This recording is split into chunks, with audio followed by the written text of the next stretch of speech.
Hello everyone, बहुत important video है दोस्तों। मैं आप लोगों को रिक्वेस्ट करूंगा वीडियो के एंड तक देखिएगा। जितने भी दोस्त मेरे क्रिप्टो इंडस्ट्री के साथ जुड़े हुए हैं ना, आपको ये वीडियो देखना बहुत ज़रूरी है। इस वीडियो में हम लोग बात करेंगे प्रूफ ऑफ वर्क और प्रूफ ऑफ स्टेक के बारे में। इससे पहले मैं आपको बताऊं, अगर आप ब्लॉकचेन कैसे काम करता है इसके बारे में आपको जानना है तो ज़रूर एक बार उस वीडियो को देख लीजिएगा। इस यूट्यूब चैनल पर हम लोगों ने ऑलरेडी बना के रखा है।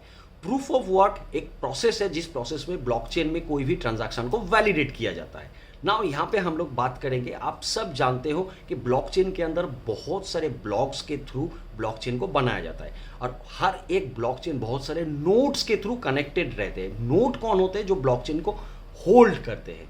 नाउ एज वेल एज यहाँ पे और एक चीज होता है जिसको हम लोग बोलते हैं वैलिडेटर, जिनका काम है ब्लॉकचेन के अंदर किसी भी ट्रांजैक्शन को वैलिडेट करना।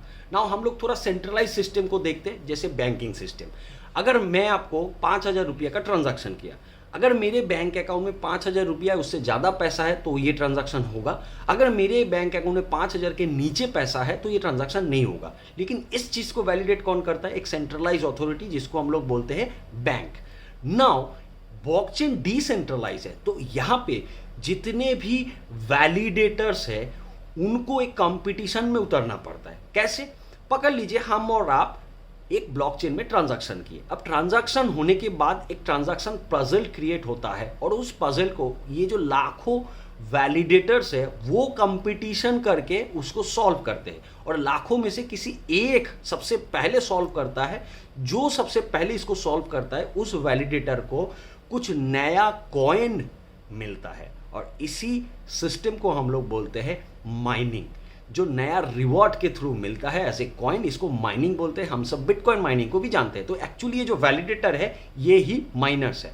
साथ में उनको और एक रिवॉर्ड मिलता है, उस ट्रांजैक्शन में जो गैस फीस हुआ उसका एक परसेंटेज भी उनको मिलता है। तो this is the call the mining process और इसको हम सब सुने होंगे बिटकॉइन माइनिंग प्रोसेस। नाउ यहाँ पे बिटकॉइन माइनिंग पूल या माइनिंग पूल बोल के कॉन्सेप्ट है। वो क्या है? ये जो वैलिडेटर है इन लोगों को क्या होता है, सबको तो उस कंपटीशन में उतरना पड़ता है, किसी एक को सबसे पहले सॉल्यूशन करने का मौका मिलता है। तो अब ये जो वैलिडेटर्स है ये लोग एक टीम बना लिए और टीम बनाने से क्या होता है, इन लोगों के पास ज़्यादा चांसेस आता है उस प्रॉब्लम जो सॉल्व करने का फर्स्ट अपॉर्चुनिटी आता है। इससे क्या होता है, वो लोग मिलके उसको सॉल्व करते हैं सबसे पहले और ज़्यादा से ज़्यादा जो रिवॉर्ड है वो लोग गेन करते हैं और बाद में वो लोग अपने पूल के अंदर उसको डिस्ट्रीब्यूट कर देते हैं, जिसको हम लोग बोलते हैं माइनिंग पूल। लेकिन यहाँ पे एक छोटा सा प्रॉब्लम है। माइनिंग पूल हो जाने से जो डिसेंट्रलाइज हम लोग ब्लॉकचेन को बोलते हैं उसका चांसेस घट जाता है। इन केस कभी भी कोई ब्लॉकचेन में अगर माइनिंग पूल 51% ऑफ ब्लॉक्स के ऊपर चला गया तो क्या होगा, या वैलिडेटर के ऊपर चला गया, 51% वैलिडेटर ज़्यादा हो गया और किसी भी गलत ट्रांजैक्शन को अप्रूव कर दिए, तो वहाँ पे एक रॉन्ग डिसेंट्रलाइज कॉन्सेप्ट आ जाएगा, मतलब ब्लॉकचेन डिसेंट्रलाइज नहीं रहेगा। This is why proof of work जो सिस्टम है इसको आज के डेट में ज़्यादा से ज़्यादा जो लोग हैं पसंद नहीं कर रहे। ये थोड़ा पुराना कॉन्सेप्ट है प्रूफ ऑफ वर्क। और इस प्रूफ ऑफ वर्क प्रोसेस में जो माइनिंग होते हैं, बेसिकली अगर हम लोग बात करें तो बिटकॉइन, लाइटकॉइन या डॉजी कॉइन, ये सब इस प्रोसेस में काम करते हैं। नाउ आते हैं जो लेटेस्ट टेक्नोलॉजी है जिस प्रोसेस में आज के डेट में दुनिया का ब्लॉकचेन काम करता है, ज़्यादातर लोग पसंद करते हैं, उसको बोला जाता है proof of stake. Proof of stake क्या है? एग्जैक्टली सेम प्रोसीड्योर है, लेकिन यहाँ पे सारे के सारे जो वैलिडेटर है उनको कंपटीशन में उतरना नहीं पड़ता है। यहाँ पे क्या होता है, आपको वैलिडेटर बनने के लिए आपको एक अमाउंट यहाँ पे डिपॉजिट रखना पड़ेगा, स्टेक रखना पड़ेगा।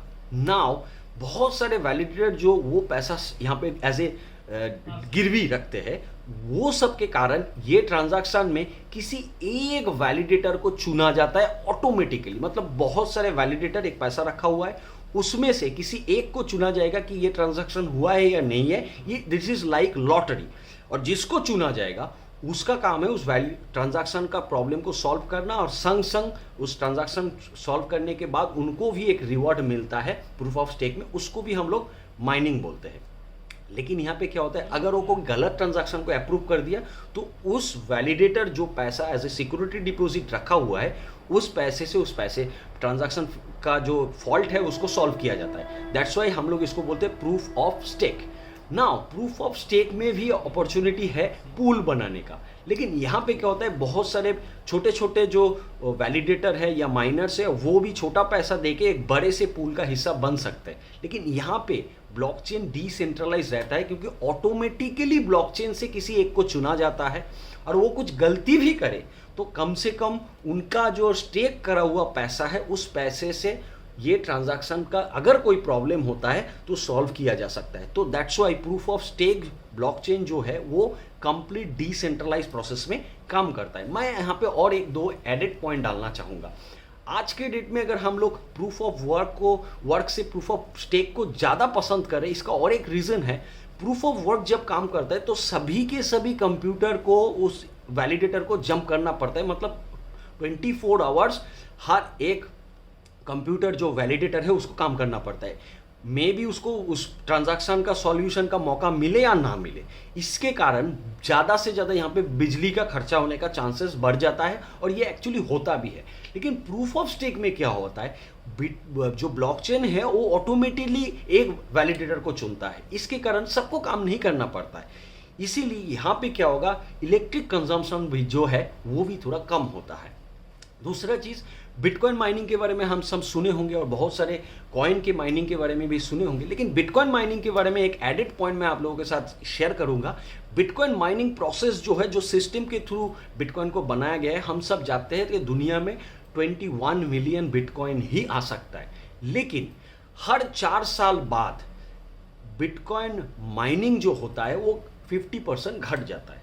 जैसे मैं आपको एग्जांपल दूं, 2009 में जब बिटकॉइन माइनिंग शुरू हुआ उसके बाद हर ट्रांजैक्शन में जितना बिटकॉइन निकलता था, 4 साल बाद जब नया प्रोसेस आया उसमें उसका आधा बिटकॉइन हर ट्रांजैक्शन से मिलता था। फिर 4 साल बाद उसका आधा, फिर 4 साल बाद उसका आधा, लगभग हम लोग 3 ऐसे 4 साल को कवर अप कर चुके हैं, जिसको हम लोग एक्चुअली बोलते हैं हैल्विन, और नेक्स्ट हैल्विन है 2024 में।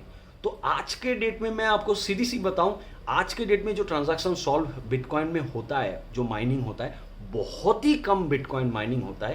लेकिन आज से 12 साल पहले जो माइनिंग होता था उसमें जो रिवॉर्ड था वो ज़्यादा मिलता था। तो this is one of the process, that's why bitcoin mining आज एक ओल्ड सब्जेक्ट हो चुका है और प्रूफ ऑफ स्टेक ज़्यादा से ज़्यादा लोग पसंद कर रहे हैं।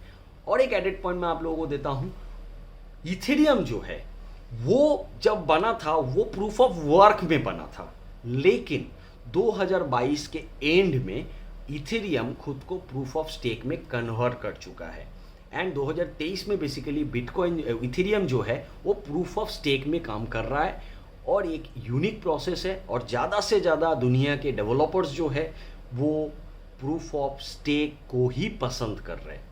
So thank you everyone. Video अगर आपको अच्छा लगा है तो वीडियो को जरूर लाइक कीजिएगा। मैं जो मेहनत करता हूँ आप लोगों के लिए मुझे अच्छा लगेगा।